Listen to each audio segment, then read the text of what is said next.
Bonjour mes amis et bienvenue au Pendu dans le cercle de Lune. Hello friends, if this is your first time here, welcome. Thank you for coming. I'm pleased to meet you. If you've been here before, thank you for returning. I'm truly honored.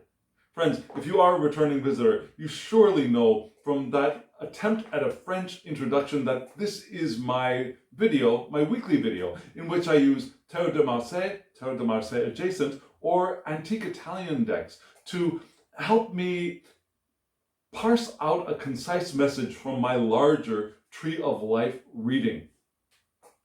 Another thing you might have noticed is that I've slightly changed the wording of that introduction and also the title of the series, because I had the blessing of being given a little bit of a correction by one of you wonderful people who reached out to me and said that the title that I was using did not mean what I probably wanted it to mean, and so he gave me a correction. So, friends, if you see something like that, if you notice the French or Italian is a little off, could use a little bit of an improvement, I'm very, very deeply appreciative of any help in that area you can give. If you notice some other things about the spread, of the reading of the spread that you might read differently, I'd be appreciative to know what you think about those things as well. Always, I would love to hear from you. So, the new title for this series is Le Pendu dans le cercle de Lune.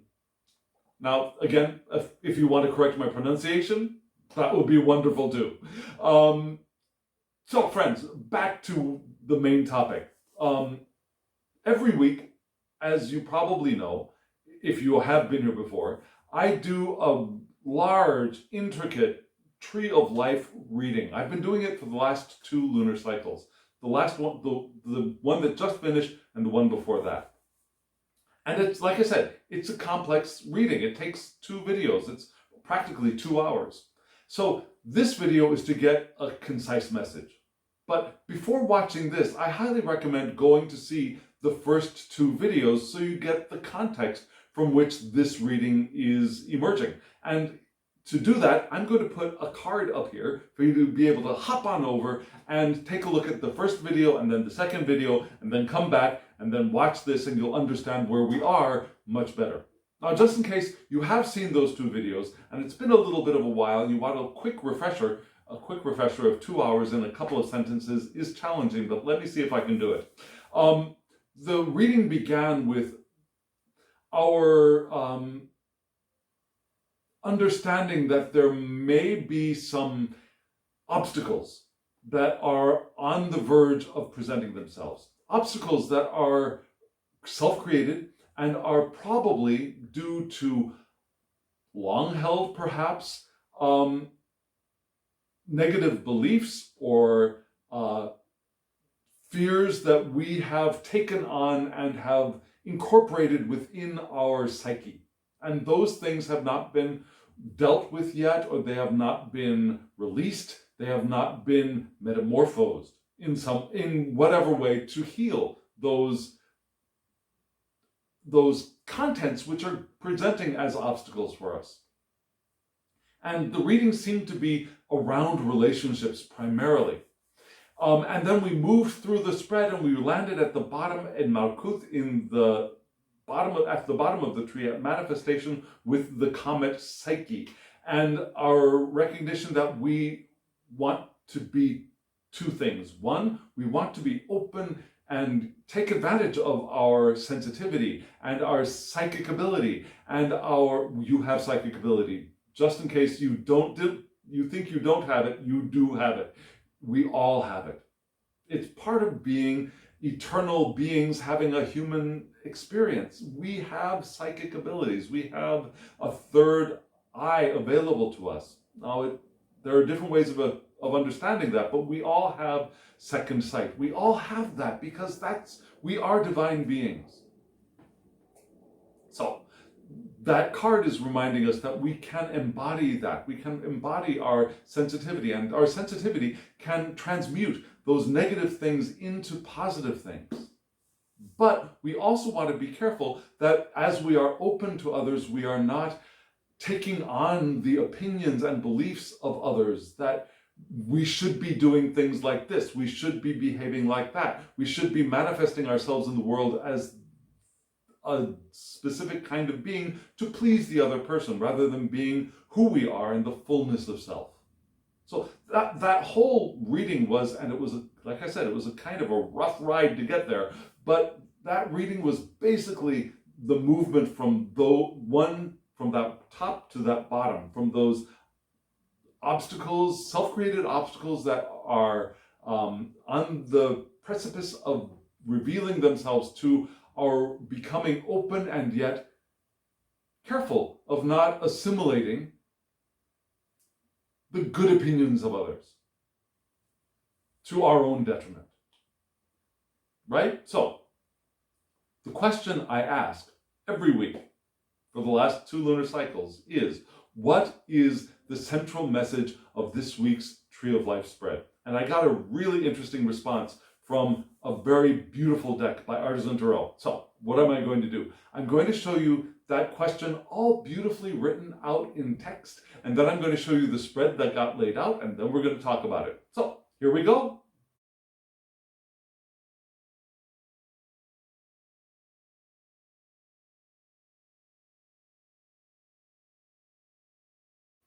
So friends, you saw from left to right, we got 4 cards, right? We started off with the Valet of Swords, or the Page of Swords, the Moon, la Lune, 8 of Wands, and then Temperance.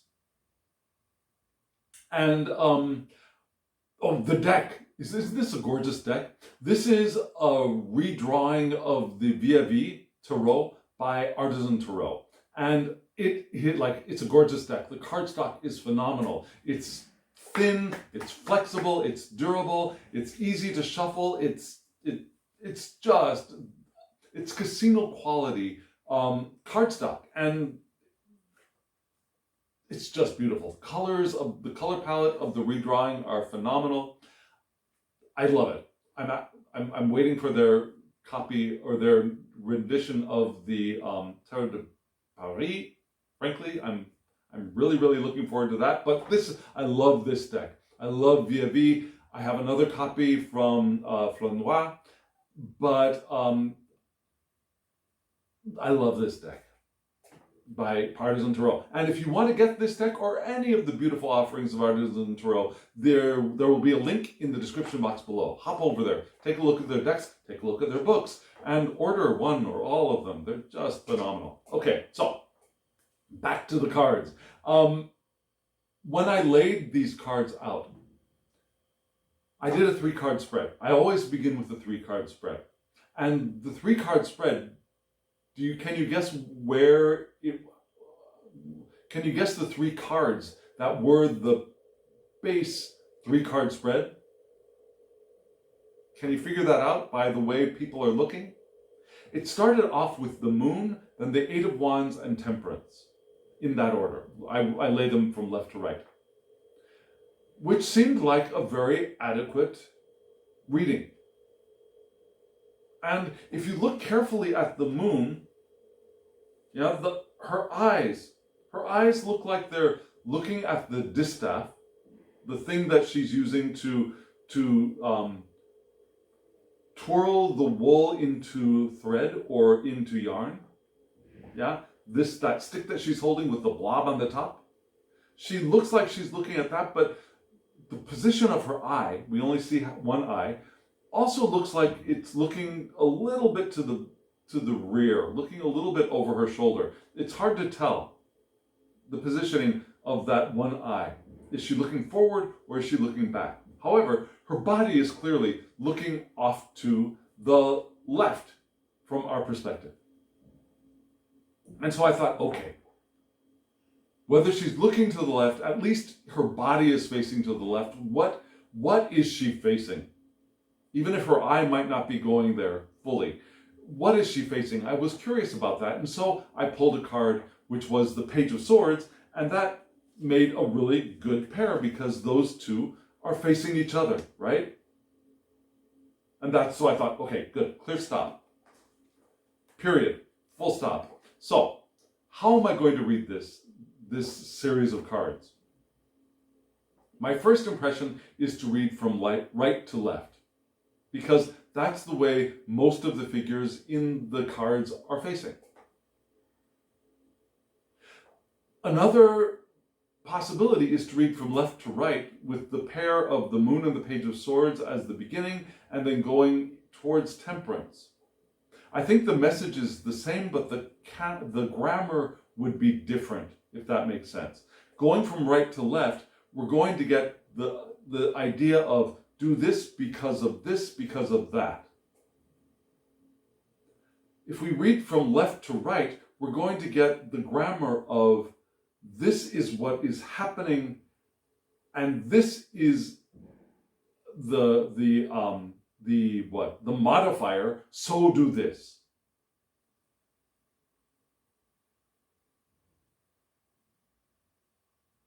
And I think that's the direction I want to move in. That's the direction that grammatically makes the most sense to me, reading from left to right. I would normally say we should read these cards because they're all facing right to left in that direction. And the meaning is in that direction. The core message is actually Temperance at the end. But before we get to the core message, we want to see what brings us there. And I think the thing that brings us there is actually the Page of Wands and the Moon beginning, and then the modification of the Eight of Wands, and then Temperance. Does that make sense? So that's what we're going to read. Let's start off with the Moon, because that was the first card. This is a beautiful card. I showed it to you briefly. We have a front-facing moon, right? This is a type 1 Tarot de Marseille, so the moon is facing forward. But instead of having the two creatures down at the bottom, the two canines down at the bottom, and the crustacean coming up out of the water, and there being two towers there, we have a woman sitting, looking at her, I think the word is distaff, I may be wrong. Looking at her distaff, the thing that she's using to spin her thread, and or her yarn, and there's a tree off to the left. And it's a beautiful card. The colors in this deck are just phenomenal. We see bits of energy or fire or whatever pouring off of the moon. We also see her thimble down there at the bottom, right? Where the thread of the yarn is being collected. Now, this is not something that one would normally do during moonlight, right? This would be a less successful method than doing it in the full light of day, because to spin thread, we need to be able to see how the filaments are twining well, or how the filaments are twisting, and if they're twisting well, if there are lumps here or there, if we need to pull tighter or we need to slacken off a little bit. We want to keep a consistent tension on the thread. And with experience, we can do a lot of that by sense memory, but also use of eyes is generally important for this task. And yet we've got this woman doing this in the moonlight. Full moon, but still in the moonlight. So what does this mean? What does the moon card mean to us here? And I would usually read this card in a different way. But I'm going to go with the darker side here. We move to the dark side. So, ideas of secrets and illusions are possible with the moon, right? Deep subconscious contents are here as well. Repression is here. Hidden truths are here.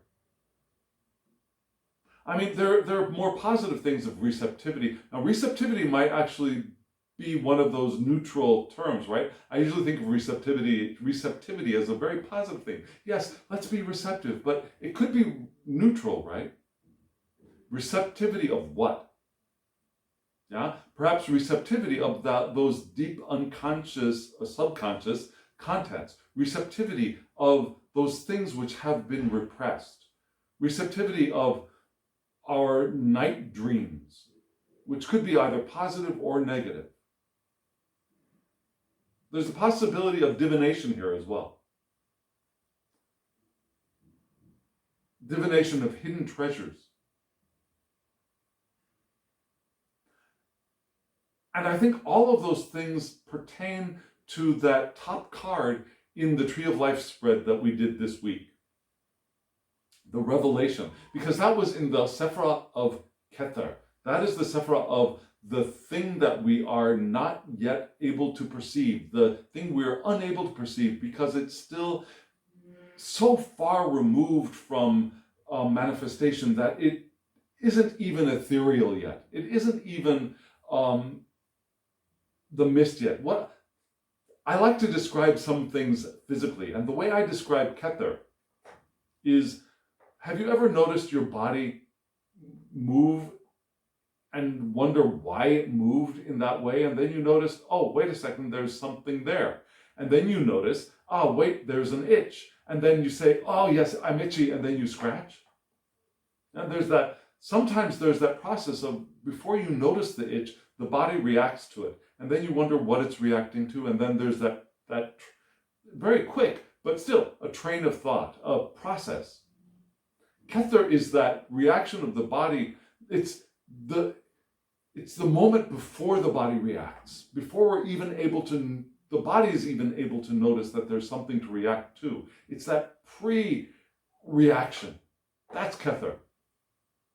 And the card that landed in that is the card of obstacles, self-created obstacles, by limiting beliefs that we have had, or by fears that we have assimilated and taken into ourselves.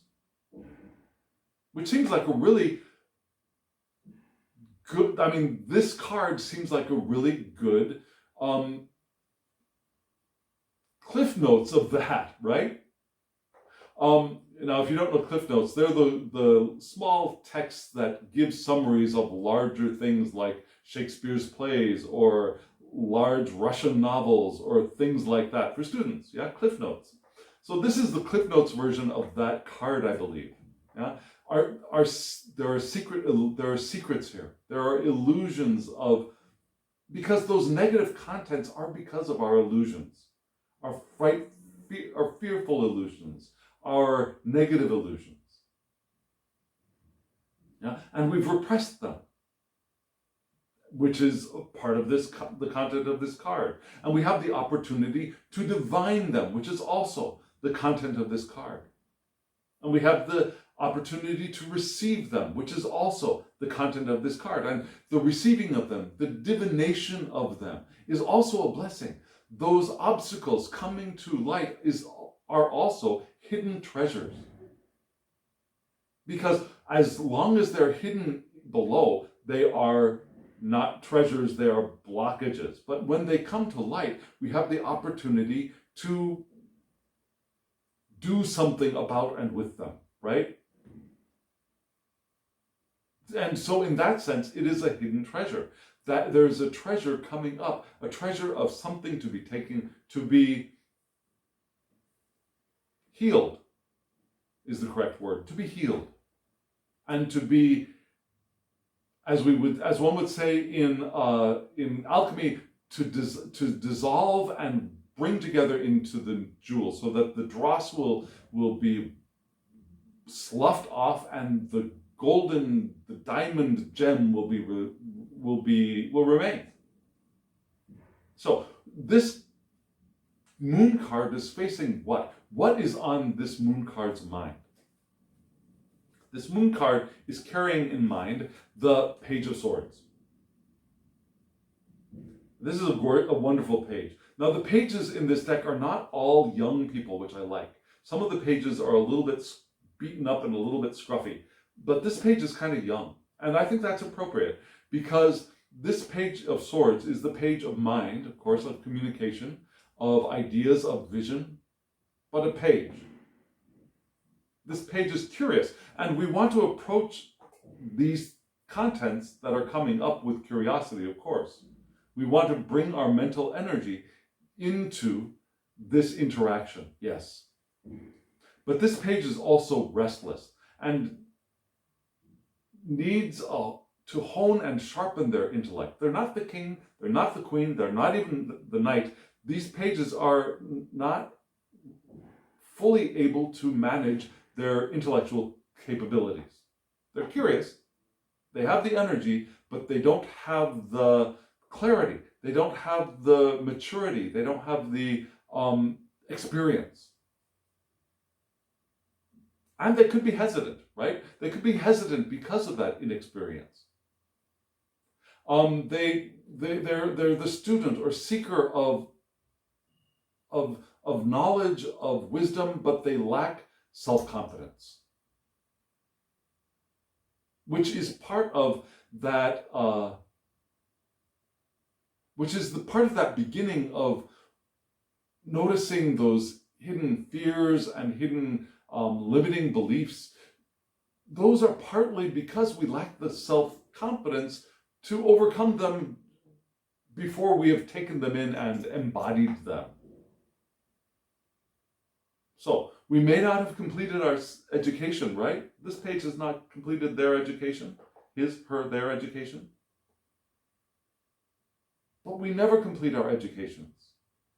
As eternal beings having these human experiences, it's an eternal learning and growing and process of evolution. So that's who we are. That's where we're beginning this spread. Where are we going? Let's see. This is the way they should be, right? This is how we're beginning this spread of these two facing each other. The fears are facing our insecurity, yeah. The insecurities from our inexperience. That we're not really quite sure that we know what to do yet. Particularly in the face of these contents coming up, which are hidden treasures. And so we move into the Eight of Wands. The Eight of Wands, very standard Tarot de Marseille shapes, right? Floral decorations, beautiful, lovely coloration. The Eight of Wands, what is that? Eight of Wands, it's fire, right? It's fire intensified. It's rapid action, rapid movement. Quick decisions are being called forth. A clear path is called forth. But for those things to happen, it also asks for extreme concentration. Reduction of things to their essentials. Unfocused creativity. You have the wands, they're sexual, they're creative in the biological sense, but they're also creative in the making stuff in the world sense, in the passionate, inspired creativity.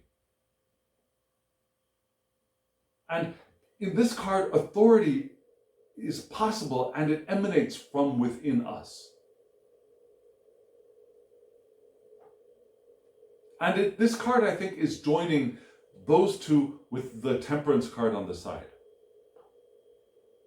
So what is this card saying? Well, one reason for this spread is that those contents coming up in the face of our insecurities, in the face of our need to hone our intellect, there's going to be an increase in intensity. We're going to be asked for perhaps clear, strong concentration on what it is that is revealing itself to us, if we're going to be able to find our path through, to find that clear path through the obstacles so we could leave those contents behind.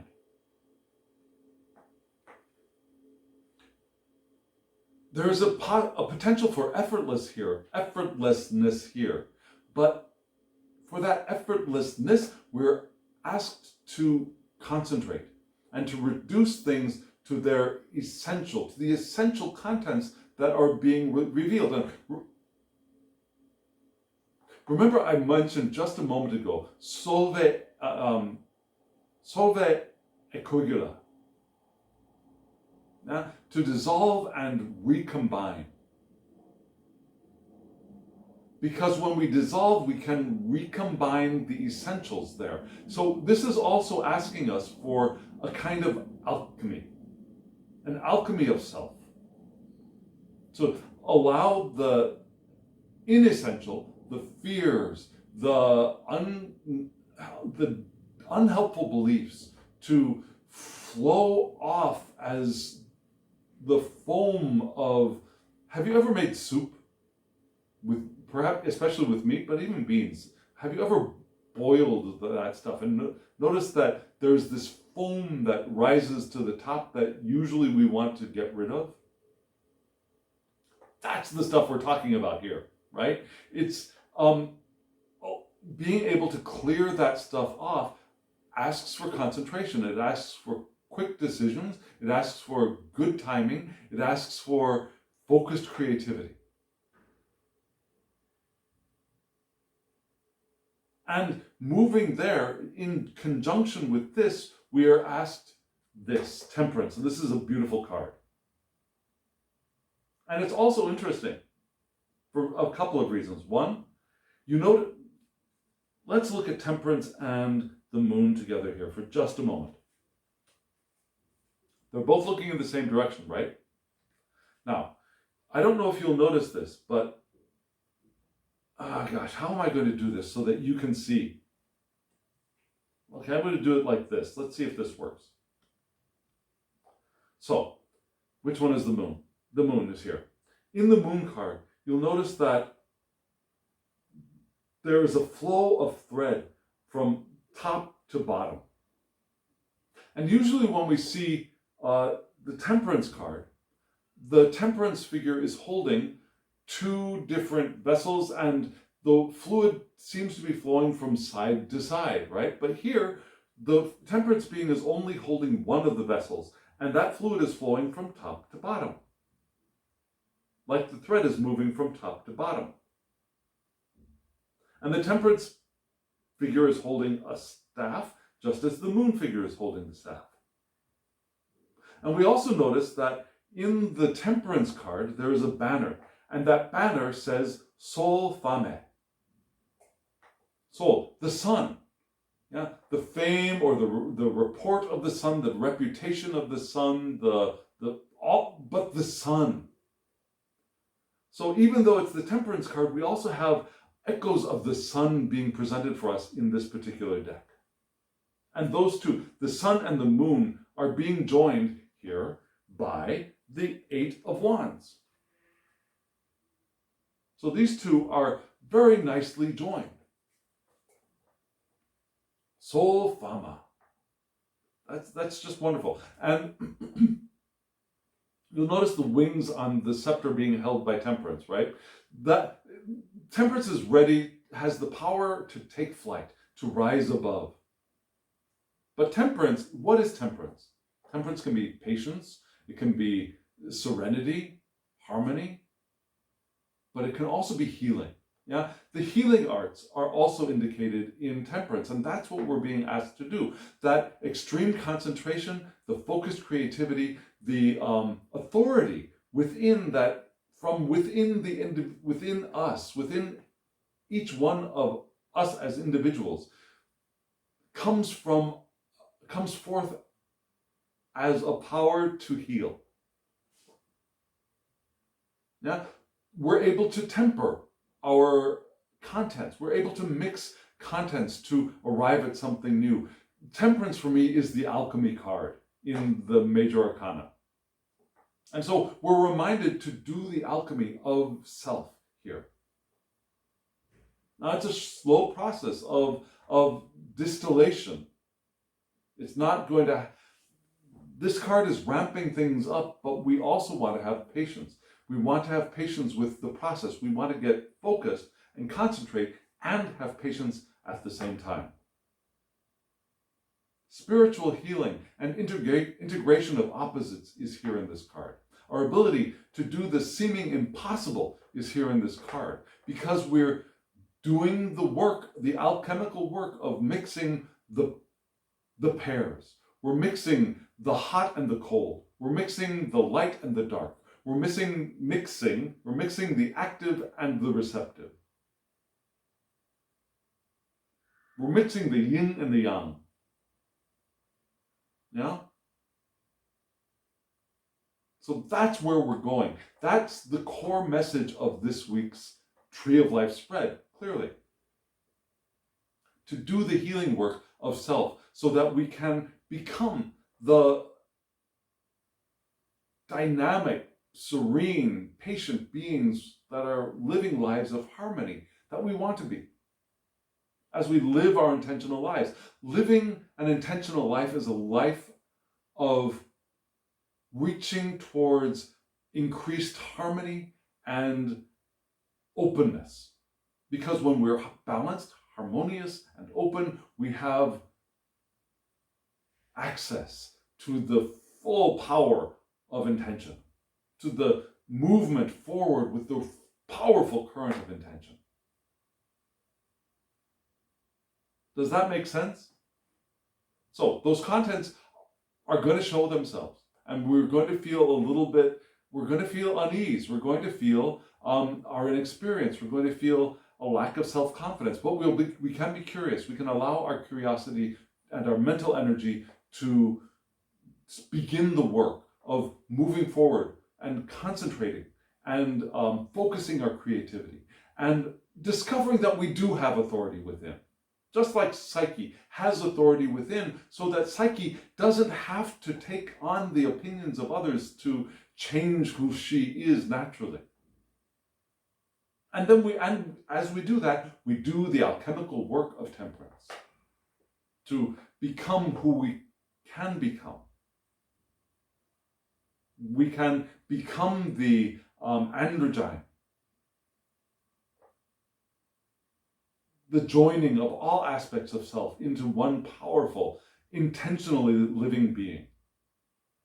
What a wonderful thing. So this is an opportunity. Those fears, those hidden limiting beliefs that we haven't given attention to, them coming up, that is a blessing. That is a hidden treasure. And that is the end of the video. What do you think? I would love to hear. What do you think? Does that make sense to you? Let me know in the comments below. Would you read this spread differently? Let me know in the comments below. I would love to hear from you. And let me know what you think of this deck. Sometimes Artisan Tarot, the wonderful, beautiful creators at Artisan Tarot, sometimes pop in and they might even look at your comment and get pleasure from seeing you're saying that you love this deck too. Also, if you haven't subscribed yet, subscribe and hit the alarm bell so you get notifications of when I upload videos. I'm doing about 3 a week these days.